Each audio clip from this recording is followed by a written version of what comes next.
Doktor, uşağın cinsiyyəti atadan yoxsa anadan asılıdır?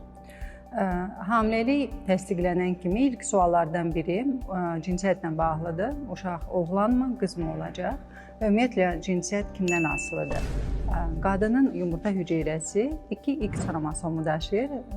Kişilərdə isə spermatozoid hüceyrəsi həm X, həm Y xromosomu daşıyır və birləşəndə əgər atadan X xromosom gəlirsə, qız olacaq. Əgər Y xromosomu gəlirsə, oğlan olacaq. Bu şans 50-50%-dir. Cinsiyyəti təsdiqləmək üçün fərqli müasir diaqnostik metodlar var. Onlardan biri prenatal, qeyri-invaziv NIPT analizidir.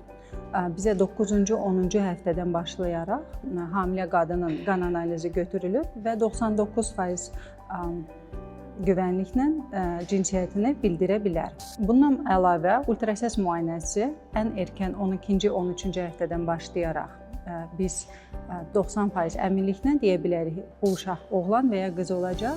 Daha böyük həftədə 18-21 həftə arası uşağın bütün orqanlarına baxılıb, həmçinin cinsiyyətini də daha detallı bir şəkildə baxıb və təsdiqləyə bilərik. Hamilələrin çoxusu səbirsizliklə cinsiyyət haqqında məlumat almaq istəyir, amma bəzi valideynlər hamiləliyin sonuna qədər bizdən bu sualı soruşmur və doğum sırasında ancaq uşaq doğulandan sonra cinsiyyət haqqında məlumat alıb və daha çox dərin emosiyalar yaşayırlar.